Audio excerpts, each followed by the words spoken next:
Servus Leute und herzlich willkommen bei The Car Crash Review.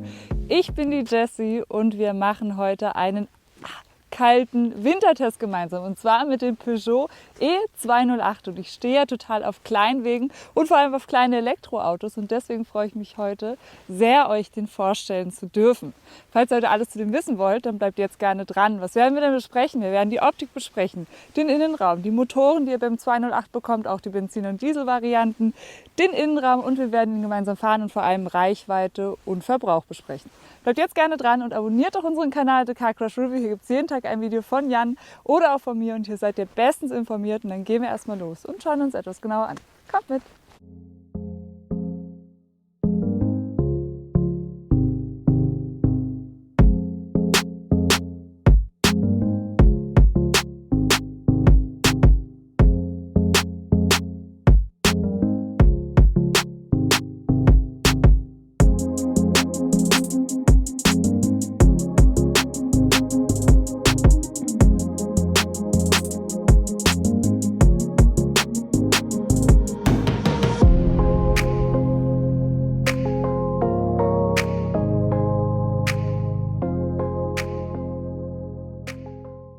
Ja, und hier vorne angekommen, vielleicht erstmal, warum mag ich Elektroautos so gern? Nicht nur, weil sie lokal emissionsfrei sind, weil sie die Zukunft sind, sondern weil ihr auch monetär davon profitiert, denn ihr habt eine Dienstwagensteuer von 0,25% anstatt eben 1% und ihr profitiert von der Förderung von bis zu 9.000 €, was ziemlich gut ist. Das ist für mich ein sehr bezahlbares Elektroauto. Wie viel er kostet, werde ich euch am Schluss verraten, deswegen bleibt auch bis zum Schluss dran und schaut auch gerne mal bei unserem Kooperationspartner GoLeasy vorbei, da kriegt ihr nämlich auch sehr gute Angebote zu dem. Was machen die? Die vergleichen für euch unter Anbietern wie Leasingmarkt oder auch Vehiculum und da findet ihr eben sehr gute Leasingpreise. Jetzt schauen wir uns den mal optisch an und erstmal finde ich Peugeot ist eine sehr schöne, sehr designorientierte Marke. Wettbewerber sind beispielsweise der Corsa E oder auch der Nissan Leaf. Der steht jetzt hier auf der CMP-Plattform, die Common Modular Plattform. Es ist eine französische Firma. Ich mag das sehr gerne, es hat auch so einen französischen Touch. Hier steht jetzt ein Quietschgelb drauf, es heißt Faro Gelb Metallic, ich mag das total gern. Kostet keinen Aufpreis, 7 Lackvarianten kriegt ihr insgesamt und verschiedene Ausstattungsvarianten. Bei den Diesel- und Benzinvarianten beginnt das Ganze bei I Like und hier eben bei Active, Allure und GT, wie der Franzose sagt, oder GT, wie der Deutsche sagt. Hier haben wir jetzt die GT-Variante plus eben den GT-Pack. Da hat man zum Beispiel ein Keyless Go mit dabei, eine Sitzheizung und auch noch ein Assistenzsystem, was ich euch später präsentieren werde. So, viel gequatscht zu den Ausstattungsvarianten. Jetzt schauen wir uns den mal optisch an.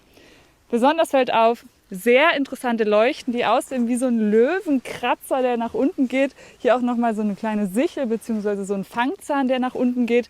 Bei der Like-Variante, bei den Verbrennern, beginnt das Ganze bei Halogenleuchten. Hier haben wir jetzt LED-Leuchten bzw. Voll-LED-Leuchten.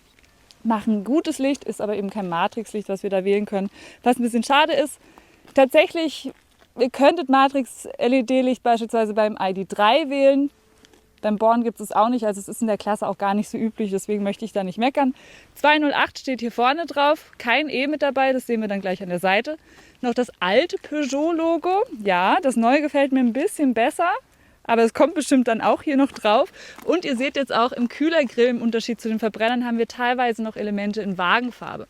Auch recht sportlich geformte Lippe da unten, schwarz-gelb, passt sehr gut, sieht so ein bisschen aus wie eine kleine Biene. Eine kleine Wespe vielleicht, eher so ein bisschen eine Löwenwespe. Und wenn wir jetzt in die Seite gehen, sprechen wir noch über die Maße. 4,1 Meter lang, 1,75 Meter breit und 1,43 Meter hoch. Das sind super Ausmaße, wenn man damit durch die Stadt fahren möchte. Elektroauto ist ja auch sehr für die Stadt prädestiniert. Übrigens werden mittlerweile schon 60% des 208ers rein elektrisch genommen, was ich sehr interessant finde. Peugeot hat erst mit 10% gerechnet, jetzt sind 60 geworden. Was krass ist, weil das ist nicht einer von 10, sondern eben 6 von 10. Heck seht ihr euch jetzt auch mit mir mal gemeinsam an, sieht schick aus, besprechen wir aber erst gleich. Der ist frontangetrieben, anders als eben der ID.3 oder auch der Born, die sind ja heckangetrieben, Motor sitzt auch vorne. Wir haben jetzt hier unten einen 50 Kilowattstunden fassenden Akku, der wiegt, ja, 400 Kilo, das ist nicht leicht. Insgesamt wiegt er dann 1500, 1600 Kilo. Und wenn Jan jetzt hier vorne angekommen ist, sprechen wir vielleicht noch kurz hier vorne an der Seite über die Felgen.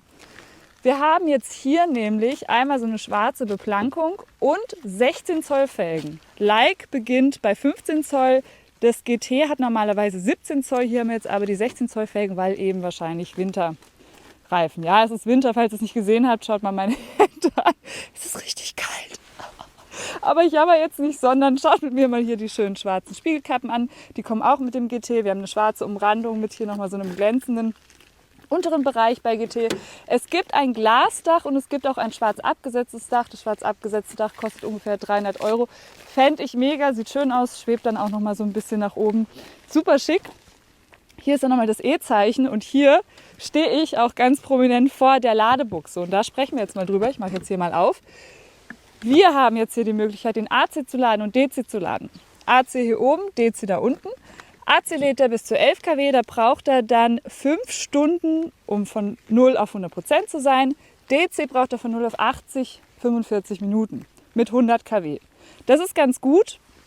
Soweit dazu. Reichweite, das wird jetzt interessant, ist angegeben bei ungefähr 340 Kilometer. Wie weit wir gekommen sind jetzt vor allem hier durch den Winter, werden wir später besprechen. So viel dazu. Vielleicht habe ich ein bisschen Reichweitenangst bekommen. Ich teaser schon mal. Ich bin ja eigentlich jemand, der keine Reichweitenangst hat, aber ich hatte es jetzt ein bisschen vor allem bei den kalten Temperaturen. Wir haben jetzt hier immer serienmäßig eine Wärmepumpe übrigens mit dabei.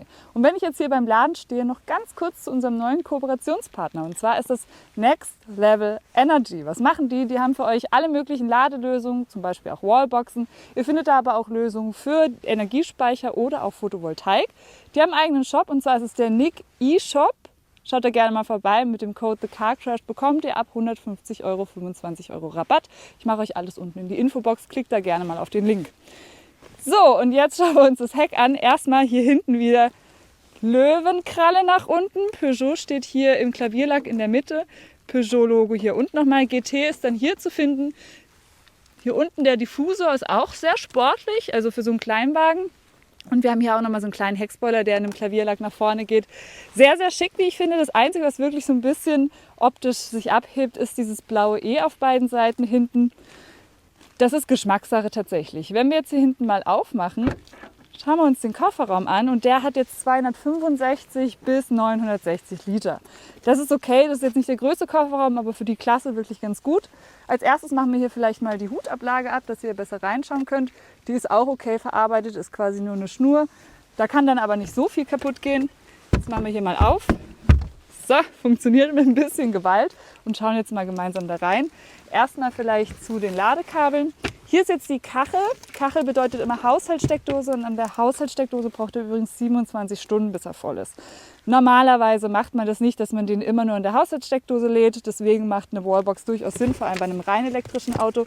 Mache ich jetzt hier wieder zu und möchte euch noch kurz zeigen, dass es hier einen doppelten Ladeboden gibt. Das ist jetzt so ein Filz, da kann man so reinfassen, aber da gibt es jetzt auch nicht so viel drunter. Ihr seht auch schon, der Akku ist jetzt noch ein bisschen darunter verpackt. Im Gegensatz zu den Verbrennern hat der jetzt 35 Liter weniger Fassungsvermögen. Jetzt mache ich das hier mal richtig runter.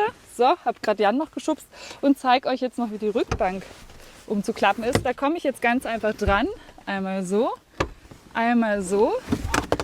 Mache das vielleicht noch mal kurz weg und dann seht ihr jetzt eben diese 960 Liter. Ist okay, kleiner Kritikpunkt ist da unten diese Ladekante, die müsste nicht sein.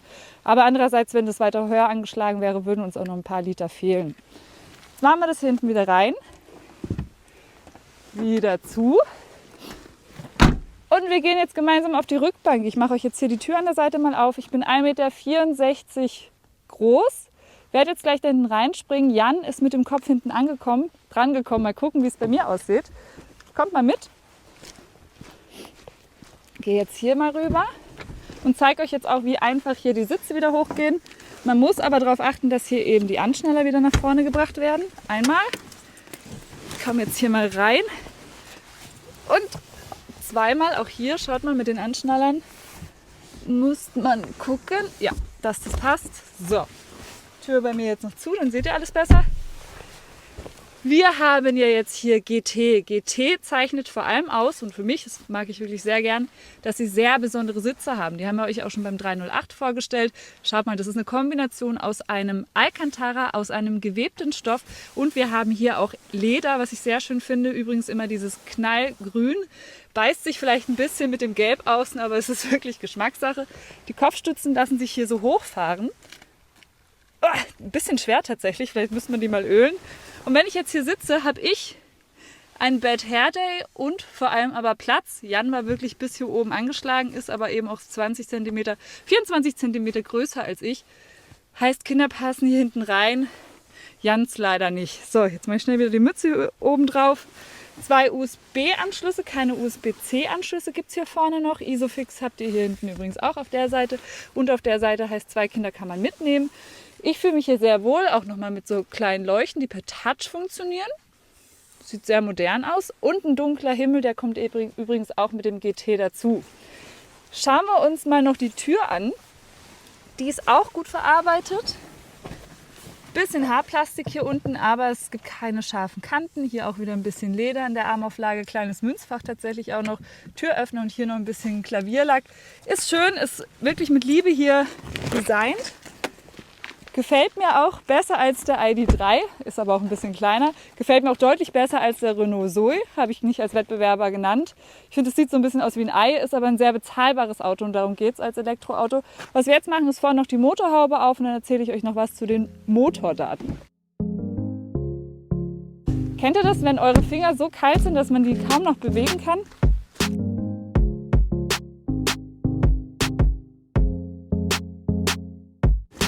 So, danke Jan, dass du jetzt nochmal drauf gefilmt hast. Er schimpft immer mit mir, wenn ich mir das nicht genau angucke, wie das aufgeht. Ich habe es jetzt tatsächlich nicht gemacht, aber darum soll es jetzt nicht gehen. Wir haben jetzt hier die Elektro-Variante. Bei den Verbrennern bekommt ihr die einmal mit 75 PS, einmal mit 100 PS oder mit 130 PS. Der hier ist der höchst motorisierteste, denn der hat 136 PS, 260 Newtonmeter maximales Drehmoment, fährt Max 150 km/h. Das ist gut, ist in 8,1 Sekunden auf 100, das ist auch gut. Und verbraucht nach WLTP 17,6 Kilowattstunden, das ist nicht so gut. Der hat tatsächlich einen relativ hohen Verbrauch, was ich schade finde. Höherer Verbrauch als beispielsweise auch der Cupra Born oder ID.3, obwohl das ja eine Klasse höher ist mit der Kompaktklasse. Es gibt ja 3 Modi drin, die sind dann jeweils gedrosselt. 60 kW im Normalmodus habt ihr dann 80 kW und im Power-Modus habt ihr dann 100 kW. Schauen wir uns dann gleich im Innenraum an. Jetzt machen wir vorne aber erstmal zu. Gehen dann hinten noch rein, beziehungsweise vorne noch rein, hinten waren wir ja schon drin. Besprechen dann alles, was man da vorne noch zu sehen hat. Wir haben unter anderem ein 3D-Cockpit, was ziemlich krass ist, vor allem eben in der Klasse. Und anschließend fahren wir gemeinsam los. Ich hoffe, ihr habt Bock drauf. Jan sitzt da neben mir und gibt mir bestimmt mal wieder ein paar Tipps, was ich alles so falsch erzähle. Kommt mit!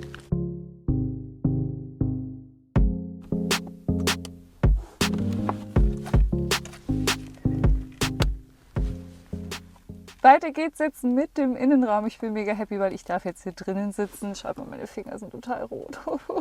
Und Jan ist aber draußen. Deswegen beeile ich mich jetzt ein bisschen und wir fangen erstmal mit den Sitzen an. Schaut die mit mir gemeinsam mal an. Wir haben jetzt hier genauso wie auf der Rückbank eben das Alcantara, das Leder und aber auch diesen gewebten Stoff. In Kombination ist es wirklich ein sehr aufwendig zu produzierender Sitz, ein sehr schöner Sitz, ein sehr sportlicher Sitz, vor allem in so einem Kleinwagen. Super bequem, gibt auch sehr guten Seitenhalt, ist aber nicht zu hart gepolstert, dass man jetzt hier denkt, dass man in so richtigen Carbon-Sitzen oder so sitzt, sondern die sind trotzdem sehr, sehr bequem. Schaut mit mir mal in die Tür, weil da gibt es tatsächlich Carbon, zumindest einen Carbon-Look, der sich dann ins Cockpit zieht. Das schauen wir uns gleich von innen noch an. Wir haben jetzt hier bei GT noch die optionale Ambiente-Beleuchtung mit dabei, die sehr schön aussieht. Wieder das Giftgrün und aber ausreichend Platz in der Tür, um da etwas zu verstauen. Was ich cool finde übrigens oben an der Tür, schaut mal, ist auch noch so Samt. Das zeigt immer so ein bisschen, dass das auch ein bisschen edler hier ist. Auf jeden Fall sehr, sehr gut. Wenn ihr jetzt gleich reinkommt, werdet ihr sehen, hier drin ist es sehr dunkel, denn wir haben den dunklen Himmel und leider nicht das Glasdach. Das würde ich auf jeden Fall nehmen. Das finde ich nämlich immer schön, wenn Innenräume viel schöner, heller sind eben. Schaut mit mir mal hier vorne, wie die Lüftungsdüse da auch noch so auswölbt. Hier haben wir wieder ganz viel Carbon, ein Aluminium-Element, zumindest Aluminium-Look, darunter dann Klavierlack und hier dann nochmal angedeutet die Ambiente-Beleuchtung. Sehr schön hier alles ausgeformt und vor allem hier, guck mal, hochflorige Teppiche.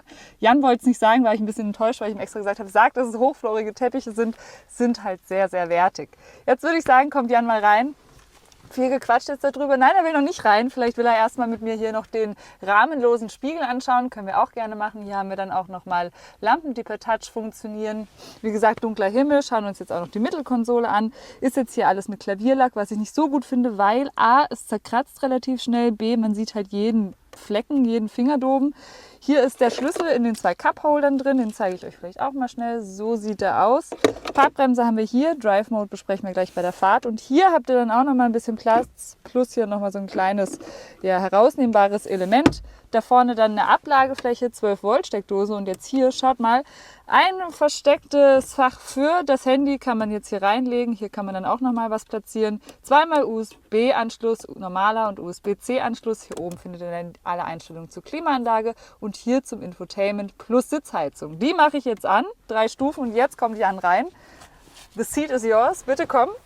Und jetzt geht es ja bei Peugeot ganz oft darum, viele meckern über dieses kleine Lenkrad. Ich finde das mega, denn ich fühle mich wie so ein Rennfahrer und ich komme hier auch relativ schnell rum. Habe hier jetzt beim Sitzen auch keine Probleme. Da vorne haben wir ein dreidimensionales Cockpit und vor allem auch dreidimensional geformt. Hier nochmal die Hutze, die da drüber geht und seitlich sich nochmal da drum schmiegt. Finde ich eigentlich ganz nett gelöst. Und jetzt schauen wir uns mal an, was man da alles einstellen kann. Und das funktioniert hier auf diesem Drehregler. Man kann sich nämlich verschiedene Ansichten auswählen. Einmal die minimale Ansicht, die finde ich eigentlich ganz gut. Wir können jetzt hier aber auch, es dauert leider immer ein bisschen, zum Beispiel die Fahrhilfen anzeigen lassen, kann jetzt hier auch Personal 1 nehmen, dann sieht das Ganze so aus. Wenn ich jetzt wieder runtergehe, ihr seht, da braucht man wirklich ein bisschen Geduld für, ist jetzt hier die Energieanzeige, da habt ihr dann auch die Energieflussanzeige, die finde ich eigentlich auch ziemlich gut, dass wir nachher noch über das Rekuperieren sprechen können, Fahrhilfen und so weiter und so fort. Also ihr könnt hier echt einiges machen. Ich mache mal hier zum Fahren gleich mit Jan die Energie rein. Und jetzt geht es darum, Infotainment-System ist jetzt hier so aufgesetzt, wölbt sich auch nach vorne, was ich sehr schön finde. Man hat hier auch noch die Möglichkeit, die Hand so ein bisschen abzustützen, falls man hier was per Touch macht, kann hier aber eben auch diese Knöpfe benutzen. Was haben wir alles? Medien kann man hier einstellen, gibt es verschiedene Favoriten, die man sich einspeichern kann. Klimaanlage kann man auch hier drüber steuern übrigens, also wirklich wie so ein Flugzeug hier aus, hier Max. Wir müssen aber hier Reichweite sparen, deswegen lassen wir das aus. Nur die Sitzheizung bleibt jetzt drin. Karte ist sehr schön, funktioniert auch schnell, kann man hier auch easy und schnell suchen. Hier seht ihr auch direkt mal eine Adresse, bei der wir vielleicht wohnen. Und hier sind die verschiedenen Assistenzsysteme. Habt ihr hier jetzt auch. Ich zeige euch mal, was hier alles jetzt drin ist. Übrigens ist der jetzt hier voll ausgestattet. Heißt, wenn wir euch jetzt was zeigen, ist hier alles drin. Hier können wir Apple CarPlay, Android Auto verbinden. Da dann auch noch die verschiedenen Apps von Peugeot. Und hier dann auch nochmal alles zum E-Status. Ladung, Statistiken hier nochmal zum Verbrauch, die sehr interessant sind. Und hier dann eben die Stromflussanzeige, die ich euch vorne schon gezeigt habe.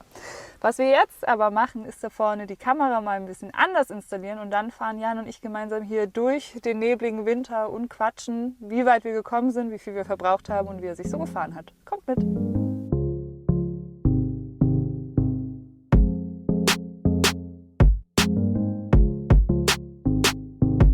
Jetzt geht's los, jetzt geht's los. Freust du dich? Ich habe ein Doppelkinn. Ja, Löwen, Start. Los geht's.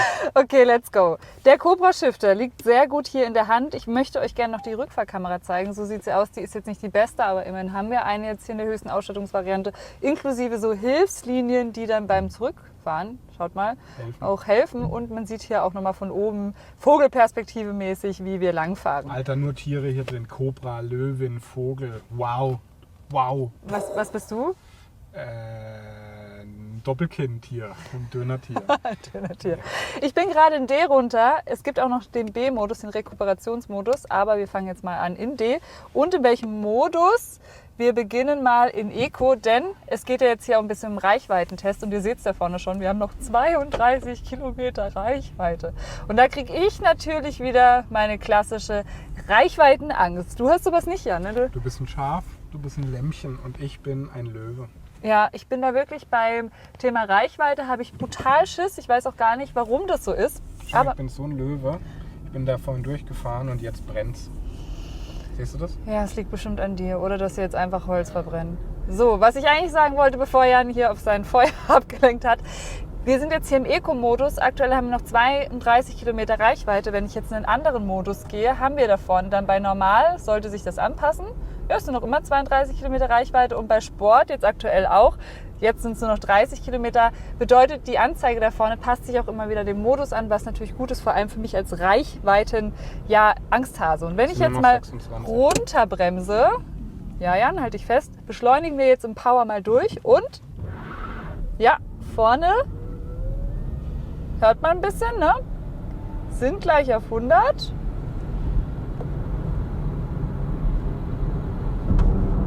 100. Das geht schon schnell, oder? Und 2 Kilometer weniger Reichweite direkt. Wie hast du dich jetzt gefühlt? Ich hatte Angst. Du hattest Angst, ne? Also macht doch Spaß. Wie schnell geht's denn?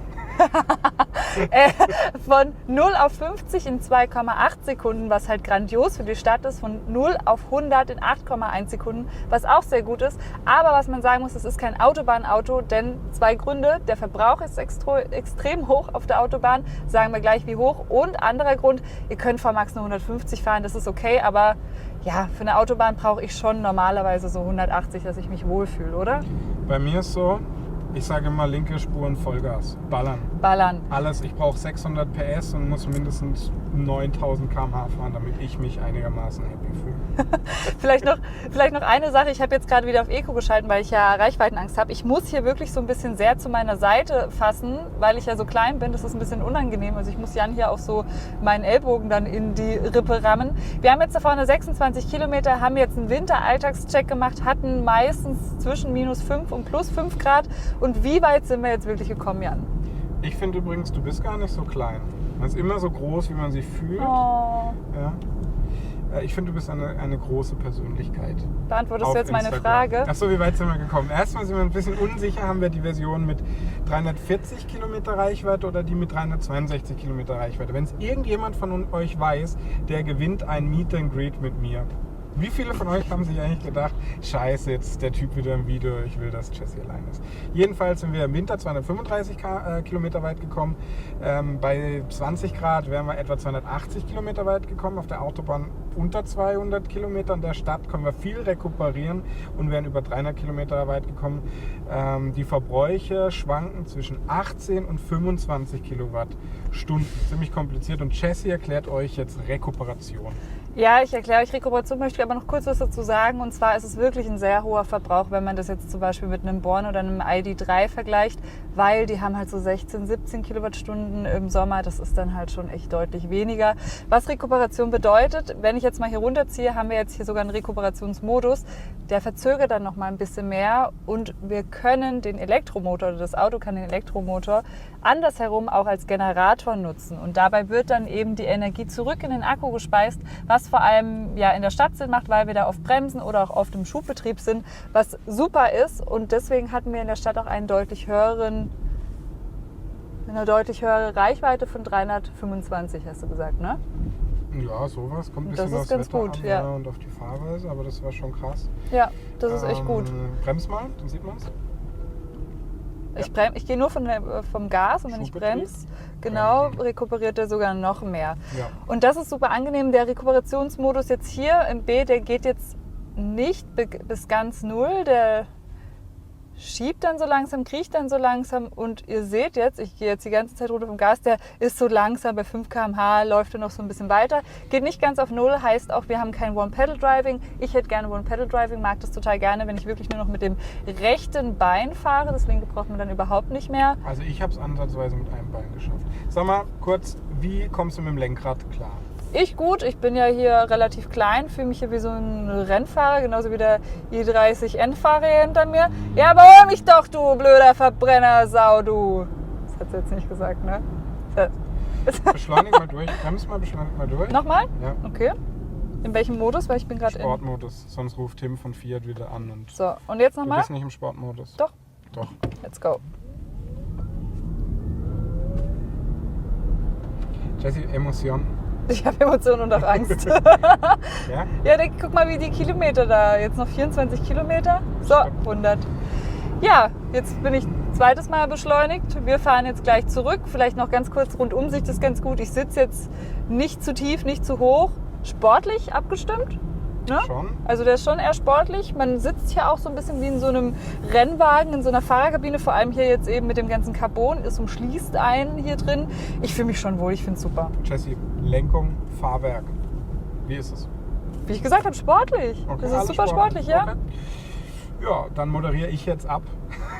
Ihr freut euch jetzt, ich bin jetzt raus und jetzt habt ihr nur noch die kleine, große Löwin für euer Fazit. Weiter geht's jetzt mit meinem Fazit, und was ich total krass finde, heute scheint hier irgendwie internationaler Junggesellentag zu sein. Ja, es sind die ganze Zeit Junggesellenabschiede und Junggesellinnenabschiede. Voll crazy bei der Kälte, aber darum soll es nicht gehen. Sondern ich möchte euch jetzt erzählen, wie war der Wintercheck mit dem E208. Und der war gut, vor allem hier in der Farbe. Wir sind natürlich happy, dass man den jetzt sehr gut sieht hier bei dem Dunst und Nebel. Ja, wir sind natürlich jetzt nicht unfassbar weit gekommen. 235 Kilometer ist okay. Das ist gut, wenn man jetzt einfach nur mit dem Pendel zur Arbeit geht, mal einkaufen geht, daheim eine Wallbox hat. Deswegen sehr wichtig, wenn ihr ein Elektroauto kaufen wollt, denkt daran, dass sowas absolut Sinn macht. Hat ja auch viele Vorteile, weil ihr könnt bei euch daheim tanken. Ich hasse tanken total, ich mache das überhaupt nicht gern. Den könnt ihr daheim einstöpseln.